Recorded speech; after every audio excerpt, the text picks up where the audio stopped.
Angela, I want to talk to you about the last week or the last 10 days for Harry and Meghan, because this feels pretty disastrous. I mean, they were actually heckled leaving the Pat Tillman Award receipt at the ESPYs. So have a look at this and then I'll get you to react off the back.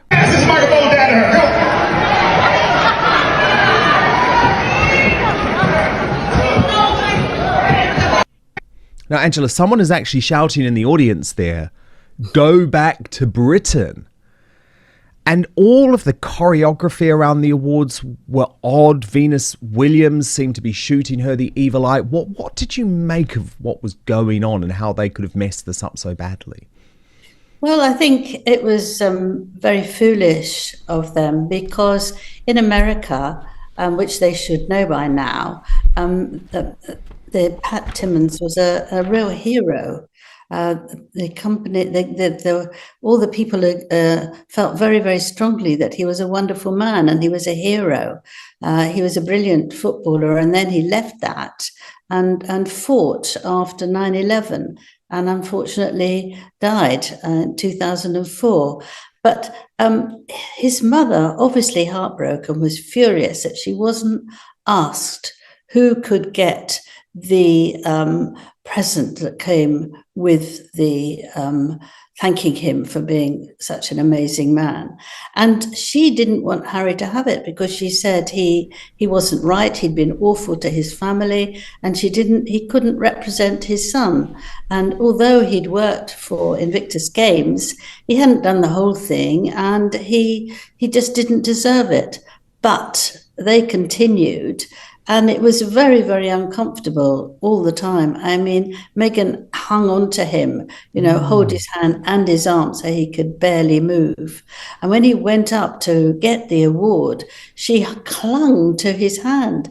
And he was walking and she was hanging on to it. And in the end, he obviously pushed it away and walked up. Now, what was that about? Was that because she wanted to go up and hold the award as well? I mean, she likes awards, nothing to do with that, but you don't take other people's which you don't deserve.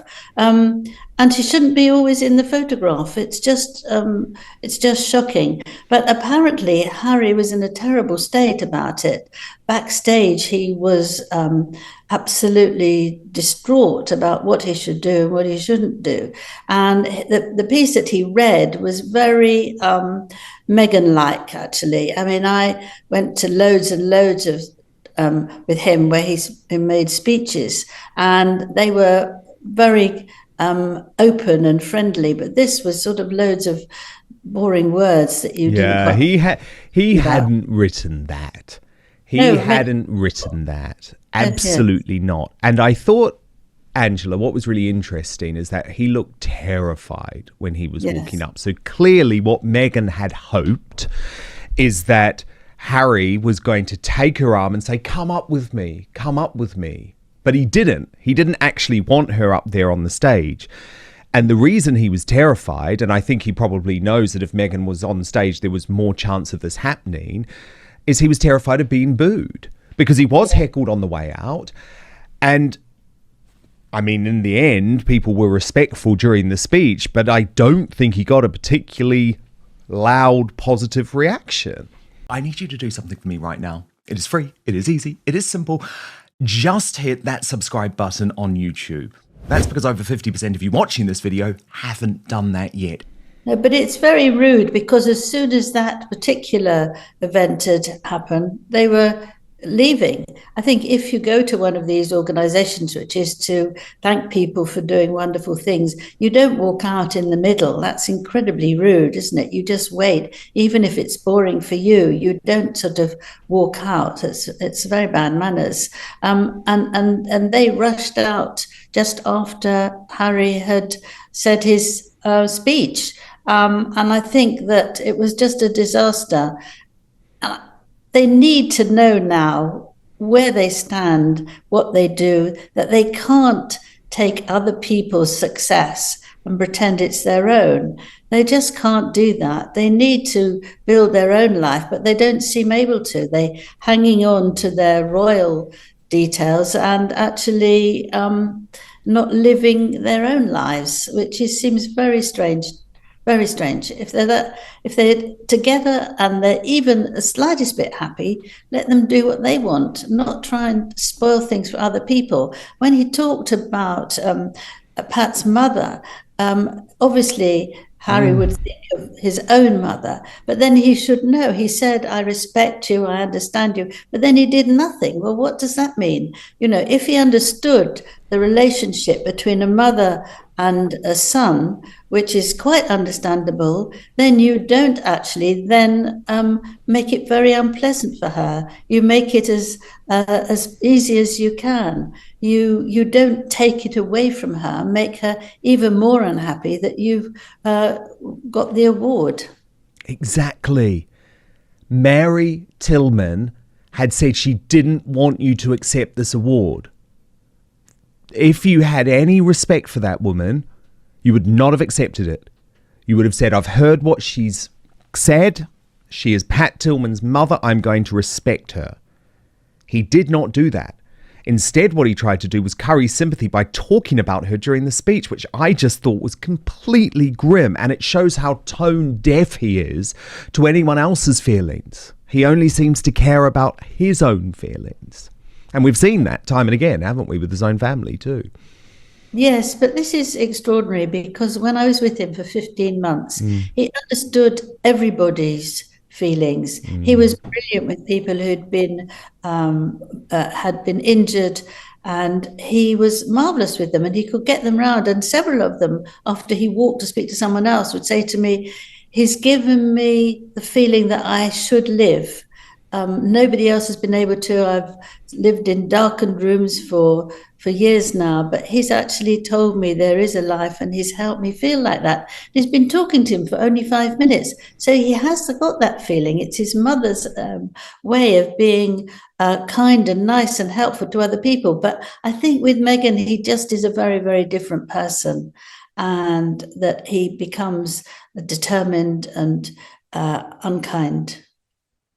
Exactly. And what's so interesting at the moment, Angela, is that this has now been widely considered Harry and Meghan's flop era. It's like everything they touch turns to the opposite of gold. And I just wonder how you think they're going to turn this around, because the Nigerian tour was a disaster.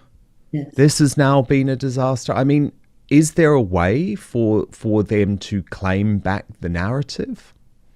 Well, I think it's jolly difficult, isn't it? I think they have to sit down and talk it through and not keep on going on and on and on about the things they don't like of what have happened and trying to win. I think that's a problem. I think they should be very quiet and be together and not try and grab everything that isn't theirs. It's terrible. And the other thing that I think people don't like is the fact that nobody sees their children. It's very difficult to understand this allegedly happy couple who just hide their children. It's very difficult for the children because they don't have a family on their mother's side apart from their grandmother, and they don't see anybody on their father's side. And I think that's very hard for children not to know that they're a big family and they have lots of people who love them. I find that very peculiar. And I think they should spend a lot of time with their children, take them out, take them round, and actually be ordinary people, because they're no longer royals and they could have a lovely life if they looked after their manners. Well, it's interesting, actually, because we've had lots of questions coming in for you today, Angela, and there's a question on a similar theme there from Jane Knight, who says, "I really feel for Charles not seeing Archie and Lilibet except over video. Are they being held as a form of ransom or blackmail, do you think? If so, leverage for what?" Well, that's very interesting. I mean, I think the blackmail might be a very exaggerated word, but I also feel they have said, unless they get this 24/7 police protection, they will not bring their children over. So that is And they're not going to get that. They're not going to get that. They're not going to get that. And I think that's the wrong way to behave. They have occasionally seen them via Zoom, but little children like that, 2 and 4, they're not going to be interested in conversations. It's just like 2 or 3 words. And I think, the King would love to see them actually, where he could play with them and take them round the gardens and live in the country. But I think they're holding that back. That's my impression, because they won't do that unless they get exactly what they want from the royals. Yeah, these 2 children, Archie and Lilibet, are being denied so much. And I wouldn't be surprised, being a bit of a clairvoyant here, if in the future it's either Archie or Lilibet who have the same reaction to Meghan as she's having to her current father, Thomas Markle, because it's quite possible, Angela, they'll be saying, why did you deny us this relationship with our grandfather, who happens to be king, with our grandfather on our maternal side, who was an Emmy winner? You can't get those moments and those relationships back, let alone, by the way, they're cousins, because that relationship is really important too. And they have no relationship with George and Charlotte and Louis, who were so young when they met. Yes, I think it's a huge shame. But another thing that I think Lilibet will be very cross about, Meghan is a feminist, she says, and very strong about that there's only an Archie Foundation. There is a foundation for Lilibet. Now, that's not fair, is it? And I think if they don't do one and she grows up, why has she been missed out? I think you've got to be very careful with children. You can't just give one something and not the other. It's really not fair. And although that might sound silly, I think that if they're so proud of Archie Federation, they should do something that's for her as well. Yeah, well, there's so many... For a feminist mother, especially. And there's so many questions around the children and why they don't want them to be seen in public. And it's all very odd, isn't it? Yes, very odd, and unnecessary, actually. I mean, if you want people to really like you and get to know you as a couple, you should be seen as a family as well. It makes sort of sense. It makes you think, what are they hiding and why are they hiding it? It can't be just for protection. I don't believe in that, although Harry is obsessed with making sure that they're safe. But then lots of families do that. And I think he can still be careful, but let people see who they are, especially when it's birthdays. Well, look, from a career perspective, I think they are in a dire place. Things have gone from bad to worse. It's really hard to see these 2 new Netflix series turning things around. In fact, I think probably they'll be a disaster. I mean, no one is interested in this Polo series with Harry. And I think Meghan has proven with Archetypes that actually the more that she lets us in to these conversations with her uber privileged Hollywood friends, the more that we realize how out of touch this woman is with real life. Yeah, I think she is out of touch because she sees everything from her own view, and that it's all about how people are reacting to her and how they're behaving. And I think she's actually doesn't really trust herself, and she feels very neurotic about things, and that makes her see the darkness and that people are trying to attack her. They're not. It's just the fact that she says and does things that a lot of people don't like, and they're fed up with them. Now, of course, I guess in terms of popular royals, no one is more popular at the moment than Catherine, the Princess of Wales, who returned remarkably to the spotlight again, unexpectedly too, but she clearly wanted to be at the men's final of Wimbledon. She went with her sister Pippa and her daughter Charlotte, who was clearly just in awe of her mum looking so well and being out in public. There was a beautiful moment when she received a standing ovation from the Wimbledon crowd, and I had friends who were in the audience, family members who were in the audience, who said it was just completely electric and all eyes were on Catherine. She is looking great, but you are concerned about how thin she is given the treatment she's going through. Yes, I think she's very, very slim, and also I imagine that that would be enough for her to do for a long time. I got very anxious that the match wouldn't go on for very long, because I thought, well, okay, she can sit for a couple of hours, but much longer, I hope she will be okay.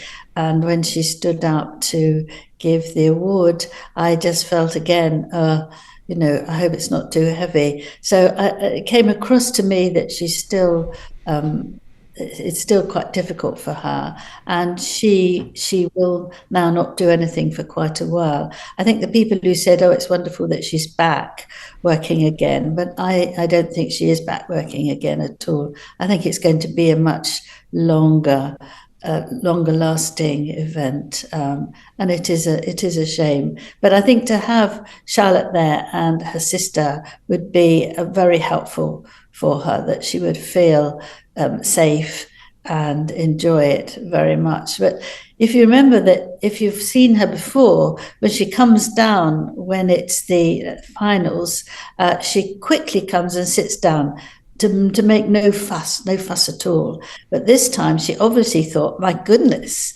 I will stand up and wave. And it was very moving. It was lovely. Thousands of people cheering her. And I think it's very nice because it shows that she's wanted and she's admired, and she's lovely, and she just needs to get well. Well, especially given the amount of rubbish that she was put through from the online trolls. So much was driven, as we spoke about at the time, by the dastardly, awful Sussex squad who were perpetuating these ridiculous rumours about her. And I think it's beautiful that she was able to be in a space like that where she could feel the true warmth and the true love, especially given it's at Wimbledon, a place that is home to such happy memories for her. I mean, it's certainly probably her favourite duty as a royal, given that she's such a tennis fan and her mum and dad were brought up as such tennis fans. And I think what's good, Angela, is the conspiracy theories have to stop now. And you know I actually hate using the term conspiracy theory because so often conspiracy theories turn out to be true. And we've seen that over the past few years, but not when it comes to Catherine. They weren't conspiracy theories. Actually, they were just malicious lies, weren't they? And so now that we've seen her a couple of times, it's not such a big deal.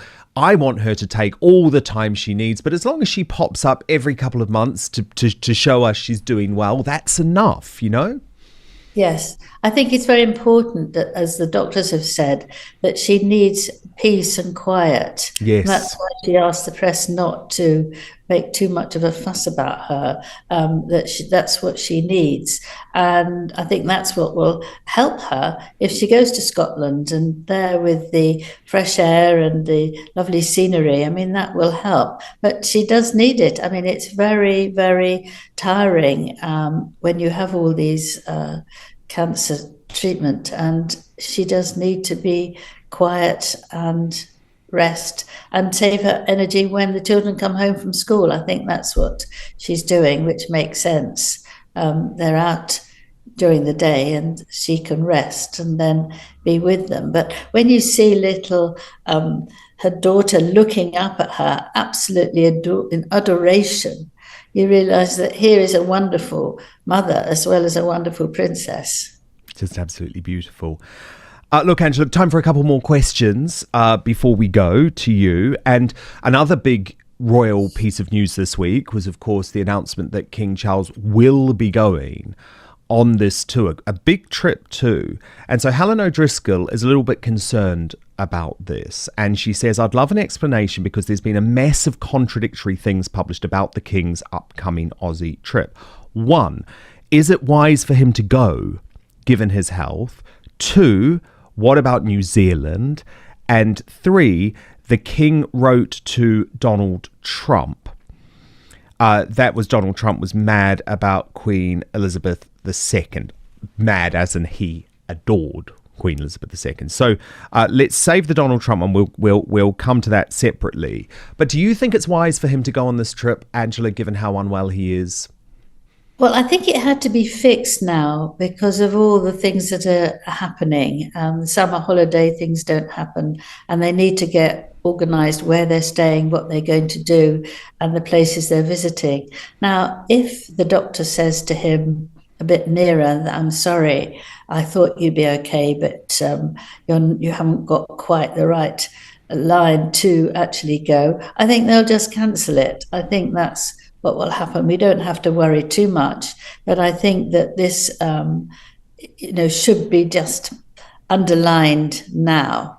But if you work it out, they'll only be there about a week because they've taken in the travel, and it's going to be just 10 days, I think, altogether with the journeys. And they're only going to do 2 or 3 things a day, whereas before, I know Charles fits absolutely as much as he can in, and he will do about 10, 12 things. It's absolutely exhausting. And his aides have said to me, they come back absolutely wiped out. They have to have a couple of days off, and he goes straight into the next engagement that he's got. So he did have loads of energy, but he has to wait till that comes back. And I think with New Zealand, it's another 4 hours flight, and I think it's best if he just does the one thing. And New Zealand is very fond of us, and he can go there another time. But I think he very, very much wanted to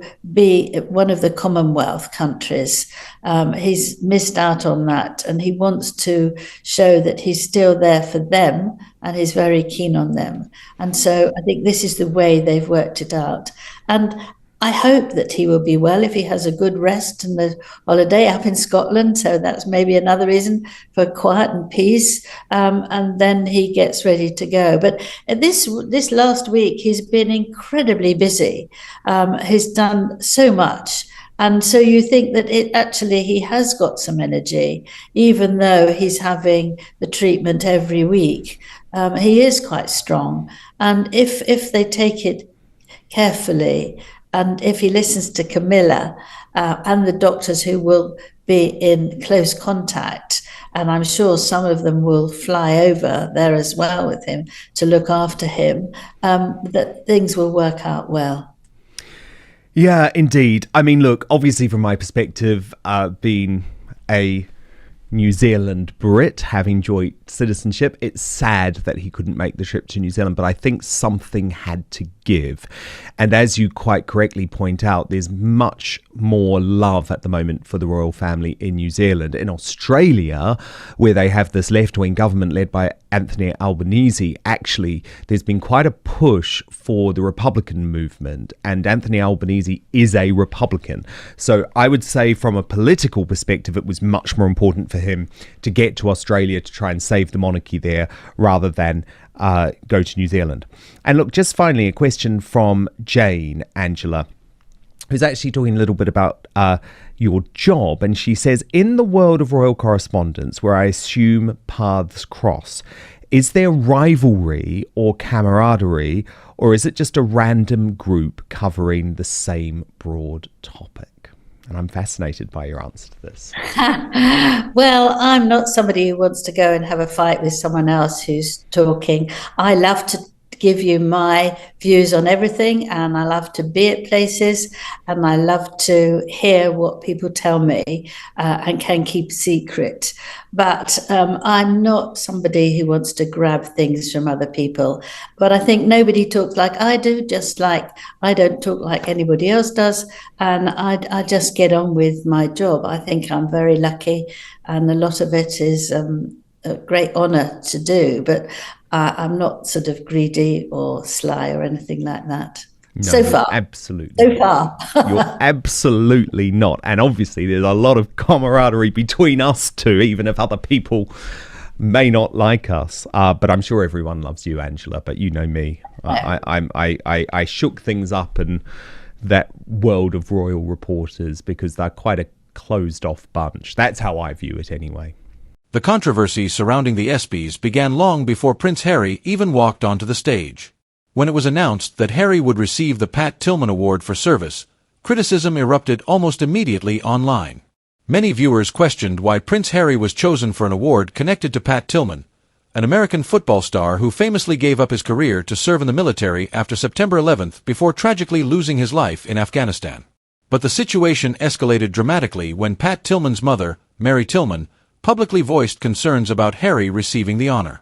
She stated openly that she did not believe Prince Harry represented the values associated with her son's legacy and questioned why there were not more deserving American recipients. That criticism transformed what should have been a celebratory moment into a deeply uncomfortable public debate. And according to Angela Levin, the tension backstage became overwhelming for Prince Harry himself. Perhaps the biggest issue now facing Harry and Meghan is that many commentators believe the Sussex brand itself is collapsing in real time.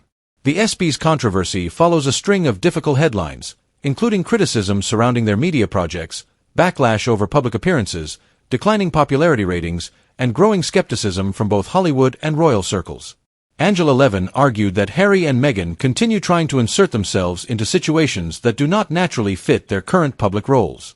Critics believe the couple still rely heavily on their royal connections while simultaneously attacking the institution that made them globally famous. And according to royal commentators, that contradiction has become increasingly difficult for the public to ignore. Levin also raised concerns about the couple's increasingly isolated family life in California, pointing out that Archie and Lilibet reportedly have little connection to either side of their extended family. Some royal watchers now believe Harry and Meghan's refusal to bring the children to Britain unless specific security demands are met has created an even deeper divide between the Sussexes and King Charles. As tensions continue escalating behind palace walls, many commentators now believe reconciliation between Prince Harry and the royal family looks more unlikely than ever. The fallout from the ESPYs may ultimately become another defining moment in the Sussexes' post-royal journey. What was supposed to be a prestigious public appearance instead turned into a night overshadowed by criticism, awkward optics, questions about judgment, and growing public backlash. For critics, the event symbolized everything they believe has gone wrong with Harry and Meghan's public image since leaving royal life behind. For supporters, however, the backlash reflects the relentless scrutiny and hostility the couple continue facing on both sides of the Atlantic. But regardless of where public opinion falls, one thing is clear: the pressure surrounding Prince Harry and Meghan Markle is only intensifying. What do you think? Was the criticism surrounding the ESPYs justified, or were Harry and Meghan unfairly targeted yet again? Let me know your thoughts in the comments below. And if you enjoyed this breakdown, don't forget to like, subscribe, and turn on notifications so you never miss the latest royal news and analysis.